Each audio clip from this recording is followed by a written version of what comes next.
Yo soy el Gomitas del canal GomiCrazy y le quiero mandar un saludo al miembro del canal AIDN. Muchas gracias amigo por apoyar mi contenido. Y un saludito especial para Shadai. Si tú también me quieres ayudar, te puedes suscribir al canal, dejar un like o dejar un comentario. Créeme que eso me ayuda demasiado. Espero que me apoyes y más en estos momentos difíciles. Por cualquier cosa, quiero pedir una disculpa si es que en algún momento la información presentada en este video llega a quedar desactualizada o errónea. Lo veo muy difícil, pero sí podría pasar.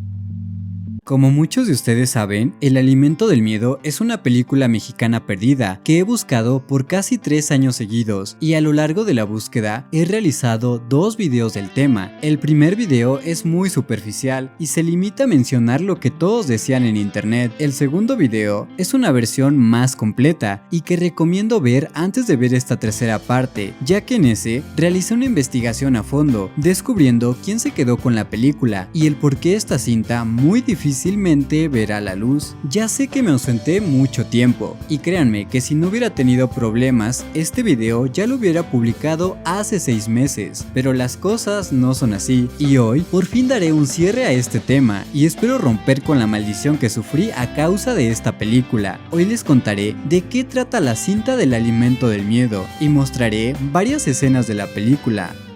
Antes de pasar con el resumen de la cinta, les contaré un poco del por qué se perdió la película. Según el actor, productor y guionista de la cinta, el señor Jorge Victoria, le presentó la idea al cineasta Juan López Moctezuma, quien era muy conocido en Estados Unidos por la película de Alucarda, película que lo llevó a la cima en el extranjero y que le trajo muchos problemas en México, acusándolo de ser un blasfemo. Este director participó en películas de Alejandro Jodorowsky e inspirado por él, inició su carrera como director. Moctezuma fue un adelantado a su época, un genio incomprendido, al cual le faltó mucho apoyo del país que lo vio crecer. Tenía demasiado talento, pero ya sea por cosa de la mala suerte o su maldición, no pudo explotar todo su potencial. Si quieren saber más información acerca de este director Juan López Moctezuma, pueden ver los videos de Kevin Said. En la descripción estará un link para que vayan a visitar su canal y puedan ver todos los trabajos que ha realizado sobre este director. Ahora bien, el señor Jorge Victoria escribió el guión de la cinta mientras estaba comiendo. Según él, recordó que hace años ocurrió un evento impactante en la historia de México, donde una tamalera se dice que utilizó el cuerpo de su marido para hacer tamales. Creo que tan solo la idea de que hayas comido carne humana sin saberlo no es más que horror puro, porque muchas veces el miedo, el verdadero terror, viene de lo desconocido. A base de ese recuerdo, Jorge Victoria fue escribiendo el guión de la cinta. Lo primero que se le vino a la mente fue el título de la película, El alimento del miedo. Una vez que presentó el guión, Moctezuma agregó algunas cosas al guión para también darse créditos de guionista. Según Jorge Victoria, relata que Moctezuma tenía alguna clase de celos, porque en palabras de él, a Moctezuma le hubiera encantado haber creado todo el concepto y el guión de la cinta. En base a esos celos, llevaría que Moctezuma tuviera varias peleas en el set de grabación con Jorge, parando las grabaciones por días, y que de un día para otro, Moctezuma ya estuviera como si nada, como si un día antes no se hubiera peleado con todas las personas involucradas. Jorge cuenta que Moctezuma no tenía nada de dinero para financiar la película, porque en ese entonces ya lo había perdido todo. Había sido despedido de Televisa y estaba pasando por un divorcio que lo dejó económicamente mal e inestable emocionalmente, además de que a la par estaba desarrollando una grave enfermedad que lo llevaba a visitar el hospital muy seguido, por lo que Jorge Victoria puso el dinero para arrancar con el rodaje de la película, pero el dinero se terminó rápido, porque Moctezuma hacía que regrabaran muchas escenas de un momento para otro. Sin nada de capital para continuar con la película, decidieron buscar inversionistas, ya que faltaba poco para terminar la película. Se dice que Moctezuma conoció a la señora Álvarez de la Madrid en el hospital que visitaba frecuentemente, quien financió la película con 250,000 pesos. Dicho dinero se utilizó para terminar de grabar la película y terminar una primera copia de trabajo. Aquí Aquí empezaron los problemas graves, porque Moctezuma mandó a grabar la última escena de la película, que presentaría un mural en graffiti mostrando los créditos de la película, y Jorge, al ver la copia de trabajo, descubriría que Moctezuma le había jugado chueco, porque se adjudicó el guión como propio, porque dicha escena en graffiti, que es la que abre la película, dice: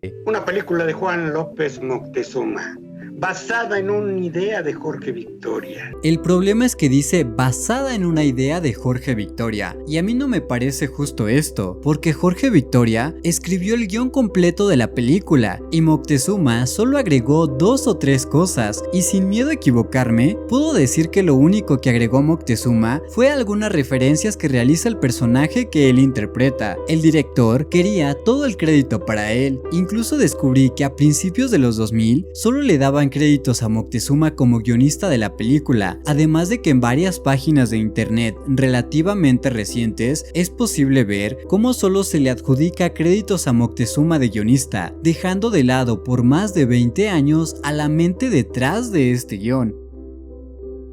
Cuando Jorge descubrió la traición de que le robaron sus créditos, la película ya estaba en proceso de edición. Jorge Victoria no quiso entrar en problemas legales por la cinta, ya que en ese momento pasó por una serie de eventos desafortunados, porque las casas productoras con las que trabajaba Jorge entraron en bancarrota, tenían problemas legales más grandes, y al poco tiempo falleció su hija, por lo que él no tenía cabeza para andar peleando por una película. Es así como, pese a que la película terminó de grabar todas sus escenas, no pudo ser estrenada por falta de edición, porque Jorge tenía los derechos de distribución de la película, pero la película no estaba en sus manos, ya que estaba siendo editada en una casa productora. También quiero mencionar que en la entrevista que estaba disponible en el canal de ADR Networks, se mencionaba en qué laboratorios estaba la película, pero dicha entrevista ya no existe, se volvió Los Media. Esto lo digo porque la cinta fue editada 2 veces. La primera vez que se mandó a editar fue bajo la supervisión de Juan López Moctezuma, pero esta no se terminó de editar, y esta sería la versión que todos hubiéramos visto, si es que las cosas hubieran salido bien. Y la segunda vez que se mandó a editar fue para el Festival Macabro. Regresando con el conflicto, para empeorar las cosas, al poco tiempo Juan López Moctezuma falleció. Esto llevó a que Jorge Victoria nunca se pusiera de acuerdo con Moctezuma para recibir sus créditos, y la señora Álvarez de la Madrid, quien financió la película con 250,000 pesos, alegó que la película le pertenecía. Por eso la película entró en un limbo legal, y que las empresas se disolvieron, la cinta terminó por perderse. Yo tuve una desgracia en mi vida cuando, antes de ver el primer corte, falleció una hija mía. ¿Qué voy a andar pensando en la película, rescatarla de TV, laboratorios que ahí se estaba... No tengo cabeza para eso, ni me interesa. Y menos sabiendo que Juan se muere al poco, el mismo mes. Yo de repente se pone en contacto la señora Álvarez de la Madrid, le vamos a negociar, pero era demasiado necia, que pensaba que con esos 250,000 pesos, y al haberse muerto Juan, ella era la dueña de la película. Te voy a platicar qué pasó. En 94, que viene el famoso error de diciembre, desaparece nuestra empresa, la productora. Pues nosotros la cerramos todo, y como dice Jorge, pues ya, olvídate, teníamos derechos en varias películas, pero pues todo eso se acabó. América desaparece también, que era el otro socio, Rafa Cuervo, también desaparece y se lo venden a Azteca Digital. Claro, ajá. Entonces las empresas que eran dueñas se disolvieron. Se la aprovecharon, claro. Queda Jorge, y dijeron, pues vamos nosotros. Y además Jorge está enojado por lo de la hija, y fuera de eso, pues dijeron, vámonos contra él. Y sí, el alimento del miedo fue un Los Media de México tan grande que incluso se creía que dicha película no existía. Hace meses tuve la oportunidad de escuchar un programa de radio donde Jorge Victoria dijo que llegó a leer periódicos del año 1998 que mencionaron que la película era solo una leyenda urbana y que dudaban de la existencia de la misma. Además, encontré este artículo del año 2006 que cito tal cual lo que dice: la película fue anunciada en la prensa y se teorizaba que la trama giraba en torno a la matanza de niños en lugares como Bosnia y Brasil, o se hacían referencias a un caso de nota roja acontecido en la Ciudad de México, en el cual una mujer había asesinado a su esposo para hacer tamales. Sin embargo, después de las 4 semanas de rodaje de la película ya no se supo más. El alimento del miedo, la cual continuaría en las sombras por más de 11 años, rodeada, desde luego, de una cantidad considerable de leyendas, que si se había terminado, que si quedó inconclusa, que si el productor se la había apropiado, que si alguien ya la había visto, en fin, su destino era completamente incierto. Finalmente, hace unos días pudimos ser testigos de que el alimento del miedo sí existe.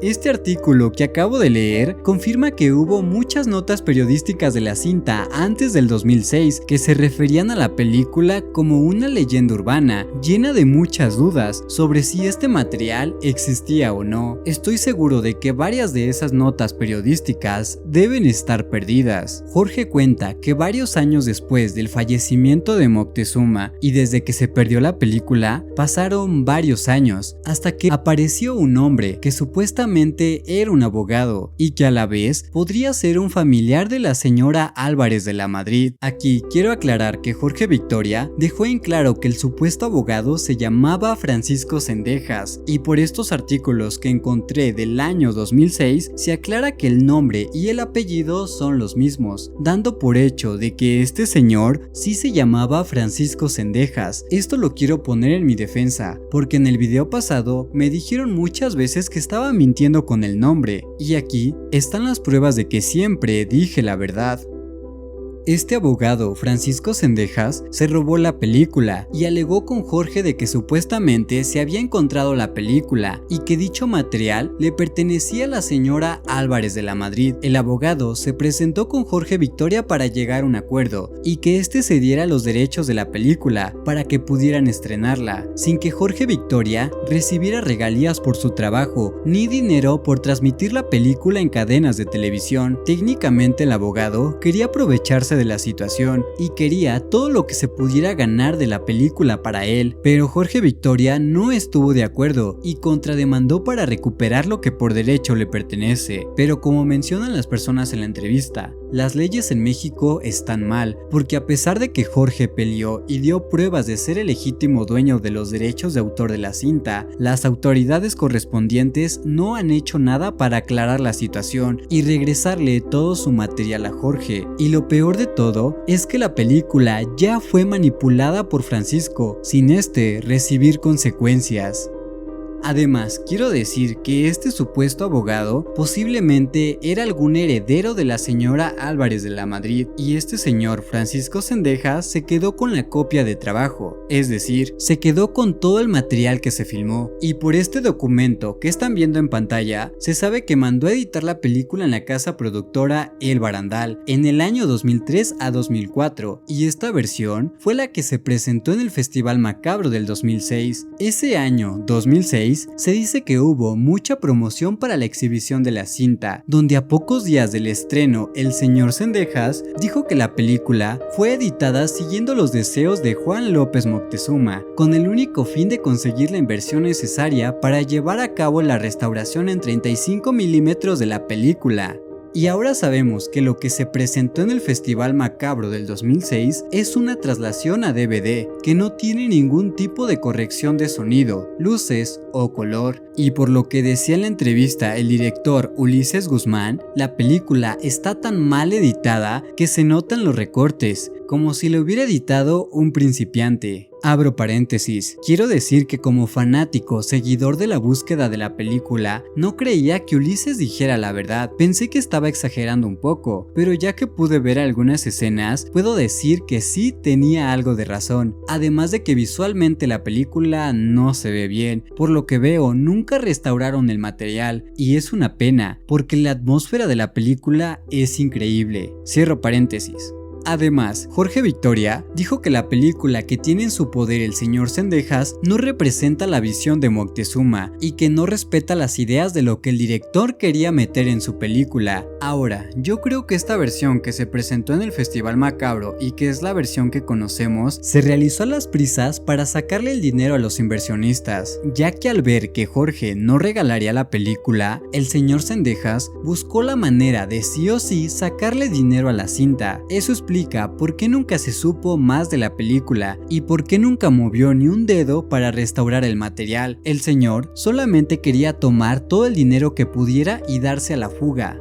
Además de que el material tiene muchos recortes raros, como que omitieron mucho del material grabado, porque algunas secuencias no tienen sentido. Muchas cosas que explicarían mejor la trama de la película fueron recortadas. Ahora, las personas que salen en la entrevista mencionan precisamente este punto, que falta mucho material de la película, por lo que hoy en día no existe ni existirá la verdadera versión del Alimento del Miedo, hecha a la visión de su director Juan López Moctezuma. Lo único que existe hoy en día es la versión que manipuló el señor Francisco Zendejas. Con la información que tengo sobre la película, puedo decir que tal vez las críticas sobre que el material no es tan bueno, puede que tal vez sí tenían razón, como que algo le falta a la película. En esencia, sí se siente como un producto de Moctezuma, pero no se termina de sentir como su visión. No sé cómo explicarlo. Yo pienso que la primera parte de la cinta no se siente tan de miedo, pero una vez que tocan el tema de la película es donde empieza lo bueno. Y eso es lo mejor de la cinta, además de que todo este material no se siente como una película terminada y como que algunas escenas están en el lugar incorrecto. Ahora, esta película que les voy a presentar, estoy seguro de que es la misma versión que se presentó en el Festival Macabro del 2006 y posiblemente sea la única versión que exista. Y por si no se enteraron, hace como 1 año y medio se estrenó la película en Yucatán por única ocasión. Pero como mencioné en ese video, yo tenía la teoría de que esta película posiblemente ya se ha exhibido clandestinamente en diferentes lugares a través del tiempo, y no me equivoqué, pues la película sí es mostrada a puerta cerrada y es conocida por algunos fanáticos del director. Ahora veo que algunas reseñas que estaban en internet sí eran legítimas. Y bueno, ya sin nada más que agregar, aquí está el Alimento del Miedo. Pero antes, créditos a Trash Mex, el crítico de cine mexicano. En la descripción dejaré un enlace a su página de internet de donde saqué las imágenes de la película. Además, quiero agregar que ordené la película, ya que como dije antes, la versión exhibida está revuelta y trae desordenada muchas cosas, además de que muchas cosas no se terminan de entender. Ahora sí, el Alimento del Miedo. La película inicia con una secuencia en graffiti, para después pasar a presentar a Juan López Moctezuma, quien interpreta a Don Ramón, el cual está en la calle, dando un espectáculo callejero, escena que trae vibras de la película Santa Sangre, y en su mayoría la película se siente como una de Jodorowsky. Don Ramón trae el espectáculo a una zona muy pobre llamada Barrio Viejo, el cual es un artista callejero y muy cercano a todos los que actúan junto a él. Él está acompañado por algunos artistas que llevan la alegría a estas zonas pobres de la Ciudad de México. Señoras y señores, damas y caballeros, ladies and gentlemen, mesdames et messieurs, ha llegado a Barrio Viejo el Circo Fantasticus, un circo que cuenta con artistas que harían palidecer de envidia a ese gran soñador que es Federico Fellini, seguramente conocido de ustedes.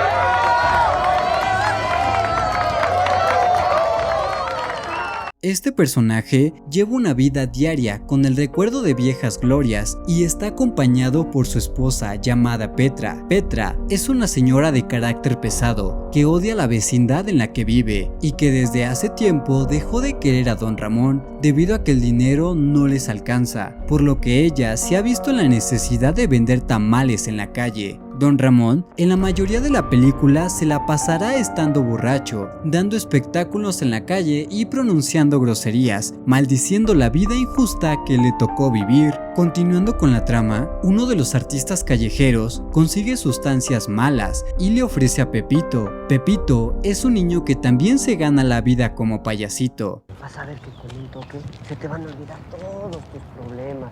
¿Y qué es eso? Es otro pedo. Vas a ver que me lo vas a agradecer. Vas a sentir que vuelas. Vas a ver, te va a gustar. Pero yo no quiero volar. No tengas miedo, ahorita te va a gustar, vas a ver. No me gusta. Ahora entra. No quiero. Te va a gustar. Vas a llegar hasta allá arriba. No quiero llegar hasta allá arriba. Esto terminará mal para el joven, porque debido al ruido que está haciendo Pepito, llama la atención de los policías que se encontraban cerca, y los cuales terminan persiguiendo al joven. Una vez que acorralan al joven, este les dice que Zoaila, una señora de la vecindad donde vive Don Ramón, es quien está traficando estas sustancias malas. Ay, güey. ¡Párate! ¿A dónde vas, cabrón? Yo no hice nada. Por favor, no me mates. Yo no hice nada. ¿Quién te la pasó, hijo de la chingada? Pues Zoila, ¿Cuál Zoila? la puta del barrio viejo. Pero no me mates. Aquí hay un corte en la película a una escena de los vecinos de Don Ramón teniendo relaciones, pero son interrumpidos por la policía, quienes los arrestan y se los llevan a la cárcel. Una vez en la cárcel, vemos que Petra visita a Zoaila y esta última le pide que se haga cargo de su hija. Petra y su esposo deciden hacerse cargo de la hija de los traficantes, a la que apodan la Liendre. Como Don Ramón sale todos los días a la calle a hacer su espectáculo, la Liendre pasa la mayor parte del tiempo con Petra, quien la obliga a hacer labores domésticas. Además de que le habla grosero y le demuestra mucha indiferencia a pesar de ser una niña, quien pasa la mayoría del tiempo sirviendo a Petra y ayudándola con el negocio de los tamales. Más tarde, la niña se hace amiga de Pepito, quien trabaja como payasito en la calle. Dicha amistad nos sirve para conocer la inocencia de los niños. Petra y Pepito se hacen muy buenos amigos y saben cómo es la vida de cada uno. Todo marchaba con normalidad, o bueno, más o menos. Aquí considero que es donde se pone buena la película, porque por cosas del destino, Don Ramón está con el dueño de un matadero y se hace amigo, o reconoce a un extraño hombre adorador del diablo, conocido como Chicaleca o Chiselada, depende, cuyo oficio lo lleva a un nivel terrenal, es decir, tiene la fachada de ser un carnicero normal, pero este hombre tiene dobles intenciones. No entendí bien la película, pero me parece que Chicaleca es primo de Don Ramón. Recuerden que les dije que la película estaba rara, como que recortaron muchas cosas y no se termina de entender bien qué es lo que pasa. Pues a esto me refiero, que no se entiende bien si lo acaba de conocer o si era su primo. Don Ramón invita a su casa a Chicaleca para ponerse al día con su vida. Ahora te voy a presumir yo a ti, porque no creas que yo he estado de huevón aquí. Yo también he hecho cosas importantes. Es mi primo el artista. He hecho cosas importantes. Mira, por ejemplo, para que veas que las cosas van corriendo. Estuve en la película Alucarda y la mansión de la locura de un director totalmente chiflado, pero chifladazo. Y también después en el Judicial 1, el Judicial 2 y en Los Hermanos Machorro. ¿En qué papel hacías ahí? Bueno, en ninguna de ellas era un papel estelar, para ser sincero. En la Lucarda y en la Mansión de la Locura, pues era de extra, hermano. Pero ya en el Judicial y Villaseñor me dio chance. Y entonces tuve un beat de acción, cabrón, un beat de acción. ¿Qué dijiste? ¡Oh, se murió! Pero además soy pintor, carajo. Al contarle que él fue un actor y estuvo en películas, Don Ramón dice que se considera un artista y su esposa interrumpe la plática de los dos hombres, haciendo un comentario para menospreciar a su esposo, diciéndole lo siguiente: bueno, solo eres un payaso allí en la calle. Por este motivo, don Ramón se enoja y le grita muy fuerte repetidamente: «¡Soy un actor! ¡No soy un payaso! ¡Soy un artista! ¡Soy un artista!».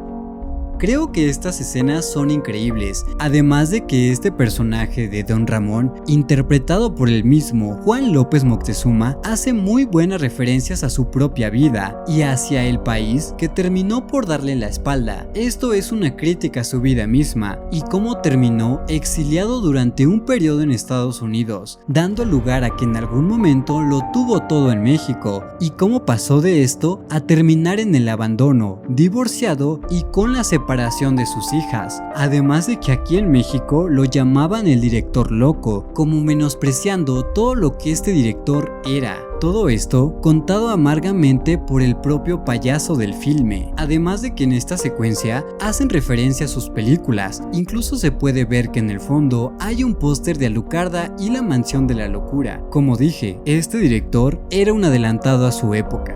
Continuando con la trama, después de haber gritado que era un artista y pasar ese momento incómodo, Chicaleca desarrolla un interés en Petra, pero las cosas no pasan de la noche a la mañana, porque Chicaleca ayuda con algunas cosas a don Ramón. Lo que pasa a continuación no creo que tenga tanto sentido, pero resulta que Chicaleca va a la carnicería para llevar a cabo un ritual satánico que consta de bañarse y beber sangre. Queda todo cubierto de sangre y luego los carniceros que trabajaban ahí lo terminan descubriendo, por lo que aquí empiezan a golpear a Chicaleca. Después de toda esta golpiza y quedar malherido, va a la casa de don Ramón, pero solo encuentra a Petra. Es aquí donde da inicio una relación enfermiza entre ellos dos, y una infidelidad se llevará a cabo en esa casa vieja. Es así como se da el amorío entre ellos. A partir de aquí, Petra se vuelve más distante, más grosera y trata de peor forma a don Ramón. Este último empieza a caer en una depresión, todo esto sin que don Ramón sepa que Petra ya le fue infiel con Chicaleca. Todo este romance continúa hasta que la liendre los descubre.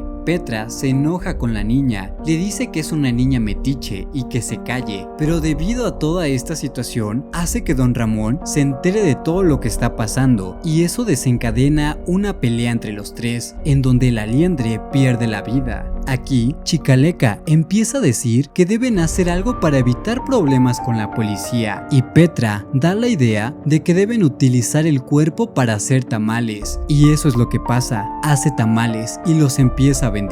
Dichos tamales son un éxito en el barrio, por lo que una familia le encarga a Petra que haga tamales para una fiesta. Será un pedido de 250 tamales, pero el problema es que la carne que le daba el sabor especial a sus tamales se terminó, por lo que Chicaleca convence a don Ramón de que traiga a otro niño para desuscribirlo de la vida, y que este niño sirva para darle ese toque especial a la carne de los tamales. Y bueno, no entiendo bien qué pasa, y si me equivoco me disculpo, pero el niño Pepito, que era amigo de la liendre, consigue un arma y visita a Chicaleca para ajustar cuentas, porque él cree que le hizo algo a la liendre.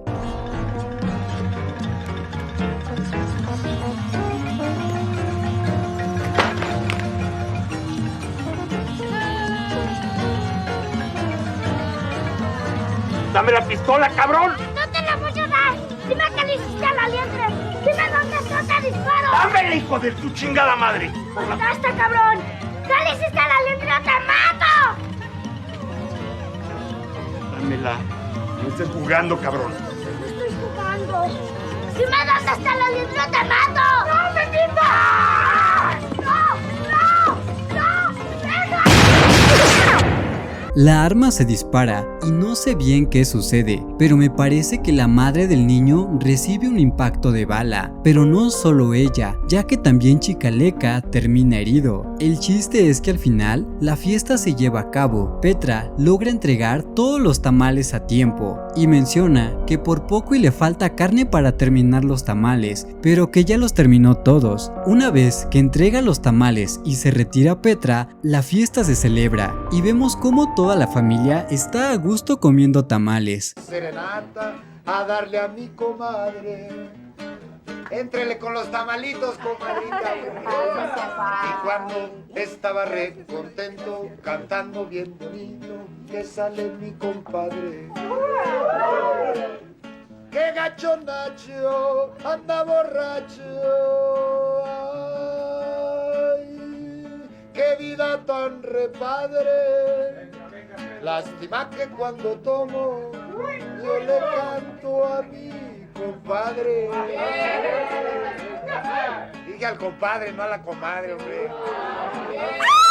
Y una mujer descubre un dedo en uno de ellos, finalizando la película con una secuencia en graffiti mostrando los créditos. Tengo entendido que querían realizar 3 finales para la película, uno donde Petra mata a Chicaleca y un final alternativo donde Don Ramón mata a Petra y Chicaleca. Y bueno, si estos finales existen, no podemos saberlo. Una vez que saben de qué trata la película, quiero saber su opinión. ¿Era lo que esperaban? ¿Les gustó la trama de la película o por el contrario, los decepcionó? Quiero saber qué piensan. En lo personal, me gustó mucho la trama de la película. Creo que el guión está bien escrito y sí me parece que lo que estamos viendo es una versión incompleta, pero lamentablemente la versión revisada aquí posiblemente sea la misma que se presentó en el Festival Macabro del 2006 y posiblemente sea la única versión que existe en la actualidad. Me hubiera encantado que Juan López Moctezuma pudiera haber concluido su visión y que lo hubiera estrenado. Pero bueno, esta película se siente como la despedida de Juan López Moctezuma. Creo que este material debería ser conocido y me molesta que esta persona sea la responsable del por qué la gente no pueda disfrutar de la película de Jorge Victoria y Juan López Moctezuma.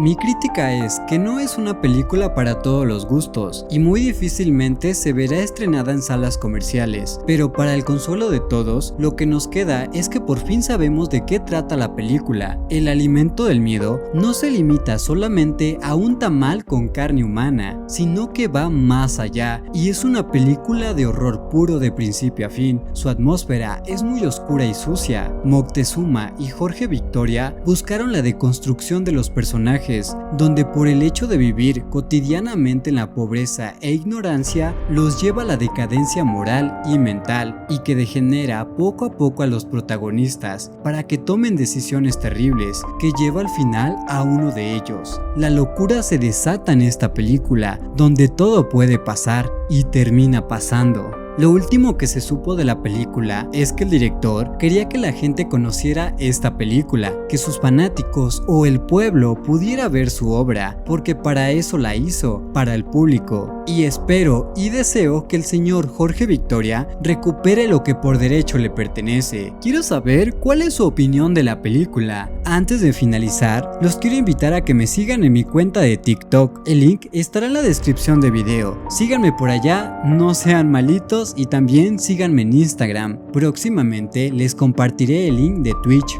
donde empezaré a jugar algunos juegos de terror que me han sugerido. Y si me quieren apoyar de mejor manera, se pueden convertir en miembros del canal. Créanme que eso me ayudaría bastante, y más en estos momentos difíciles. Pero bueno, es su decisión. Yo soy el Gomitas del canal Gomicrazy, y aquí les dejo más videos del canal para que puedan conocerme un poco más.